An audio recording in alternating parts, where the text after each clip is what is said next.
अस्सलाम वालेकुम व्यूअर्स, मेरा नाम है अकील और आप देख रहे हैं हसनैन एजुकेशन कंसल्टेंट्स का ऑफिशियल यूट्यूब चैनल। आज की इस वीडियो में बात करेंगे कि एमओई लिस्टेड और एमओई नॉन लिस्टेड यूनिवर्सिटीज़ में क्या फ़र्क है। एमओई का मतलब है मिनिस्ट्री ऑफ एजुकेशन। हर मुल्क में मिनिस्ट्री ऑफ एजुकेशन होती है और कुछ यूनिवर्सिटीज़ उससे लिस्टेड होती हैं जिन्हें एमओई लिस्टेड यूनिवर्सिटीज़ कहा जाता है। अब बात कर लेते हैं कि चाइना में जो एमओई लिस्टेड यूनिवर्सिटीज़ हैं और एमओई नॉन लिस्टेड यूनिवर्सिटीज़ हैं, आपको उनमें से कहाँ पर जाना चाहिए। सबसे पहले मैं आपको बता दूं कि जिस यूनिवर्सिटी में मैं इस वक्त पढ़ रहा हूं, यानी जजियांग चाइनीज़ मेडिकल यूनिवर्सिटी, वो एमओई लिस्टेड नहीं है। तो क्या यहाँ की डिग्री मेरे लिए वैलिड है, और अगर मैं किसी एमओई लिस्टेड यूनिवर्सिटी में जाता तो मुझे क्या बेनिफिट्स थे और यहाँ पर रहने के क्या बैकवर्ड पॉइंट्स हैं। इन तमाम चीज़ों की तफसील जानने के लिए इस वीडियो को शुरू से लेकर आखिर तक ज़रूर देखिए और हमारे इस चैनल को सब्सक्राइब भी कर दीजिए। सबसे पहला डिफरेंस कि एमओई लिस्टेड यूनिवर्सिटी और एमओई नॉन लिस्टेड यूनिवर्सिटी में फ़र्क क्या है। सबसे बड़ा फ़र्क ये है कि एमओई नॉन लिस्टेड यूनिवर्सिटीज़ जो है, यहाँ पर आपको चाइनीज़ प्रोफिशिएंसी का टेस्ट पास करना पड़ता है, जिसे HSK3 या HSK4 कहते हैं। ये टेस्ट आपको पहले साल में ही पास करना पड़ता है। मींस अगर आप नॉन लिस्टेड यूनिवर्सिटी में पढ़ रहे हैं तो ये टेस्ट आपको पहले साल में ही पास करना होगा। मगर ये भी तमाम यूनिवर्सिटीज़ के लिए नहीं है, इसकी तफसील मैं आपको बाद में बताता हूँ। दूसरी तरफ जो एमओई लिस्टेड यूनिवर्सिटीज़ हैं जिनको गवर्नमेंट ने ऑफिशियली लिस्ट किया है कि यहाँ पर फॉरेन स्टूडेंट्स पढ़ सकते हैं, यहाँ पर आपको HSK टेस्ट पहले साल में नहीं देना पड़ता। बहुत सी यूनिवर्सिटीज़ के लिए रिक्वायर्ड होता है कि डिग्री के लिए आपको वो टेस्ट पास करना होता है। अब बात कर लेते हैं एमओई नॉन लिस्टेड यूनिवर्सिटीज़ की। बहुत सी नॉन लिस्टेड यूनिवर्सिटीज़ ऐसी भी हैं, जैसे कि हमारी यूनिवर्सिटी है ZCMU जजियांग चाइनीज़ मेडिकल यूनिवर्सिटी।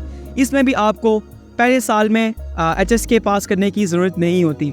हमारे बैच तक तो ये था, मगर डिफरेंट बैचेस के लिए डिफरेंट रिक्वायरमेंट्स होती हैं। हमारे बैच के लिए रिक्वायरमेंट नहीं थी कि आपको पहले साल में HSK पास करना है या नहीं। HSK आपको सिर्फ इसलिए पास करना है कि आपको अपनी डिग्री लेनी है। दूसरी बात कर लेते हैं कि एजुकेशन किस यूनिवर्सिटी में अच्छी होती है। दोनों यूनिवर्सिटीज़ में सेम एजुकेशन होती है क्योंकि टीचर्स दोनों में इंटरनेशनल प्रोवाइड किए जाते हैं।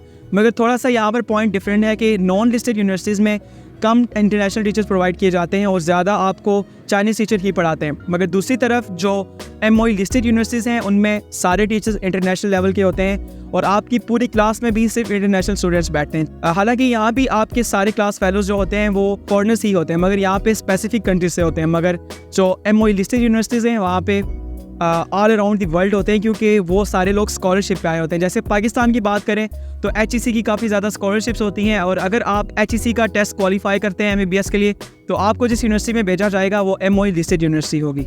सबसे बड़ा जो पॉइंट है वो ये है कि फ़ी डिफरेंस क्या है। एमओई लिस्टेड यूनिवर्सिटी की फ़ी हाई क्यों है और एमओई नॉन लिस्टेड यूनिवर्सिटीज़ की फ़ी लो क्यों है। तो जी हाँ, एमओई लिस्टेड यूनिवर्सिटीज़ की फ़ी इसलिए हाई है क्योंकि वो गवर्नमेंट से रजिस्टर्ड हैं इसी चीज़ के लिए कि वो इंटरनेशनल स्टूडेंट्स को पढ़ा सकती हैं। और दूसरी बात, उन यूनिवर्सिटीज़ की वर्ल्ड रैंकिंग भी बहुत ही ज़्यादा होती है, इसलिए उनकी fee as compare to non listed universities बहुत ज़्यादा होती है। एक और पॉइंट पे बात कर लेते हैं कि पाकिस्तान में क्या एमओई नॉन लिस्टेड यूनिवर्सिटीज़ की डिग्री वैलिड नहीं है। तो ऐसा बिल्कुल नहीं है, दोनों यूनिवर्सिटीज़ की डिग्री पाकिस्तान में इक्वली वैलिड है। आप यहाँ से MBBS करने के बाद कहीं भी जाना चाहते हैं, कहीं भी जॉब करना चाहते हैं किसी भी कंट्रीज़ में इंक्लूडिंग पाकिस्तान, तो आपको वहाँ का टेस्ट पास करना पड़ता है। जैसे कि पाकिस्तान में आपको नेशनल लाइसेंसिंग एग्ज़ाम या शॉर्ट फॉर्म में NLE पास करना पड़ता है। डजंट मैटर कि आपने कहाँ से डिग्री ली और आपने कहाँ से पढ़ा। जो मैटर करता है वो होता है आपकी प्रैक्टिकल स्किल्स, आपने अपने नॉलेज में क्या गेन किया और आप वो टेस्ट कैसा देते हैं। जैसे UK में आप जाते हैं तो आपको प्लैब करना पड़ता है, USA में जाने के लिए आपको US MLE करना पड़ता है और पाकिस्तान में जाने के लिए आपको NLE करना पड़ता है। तो मुझे दीजिएगा इजाज़त, मिलते हैं एक नई वीडियो में, तब तक के लिए अल्लाह हाफ़िज़।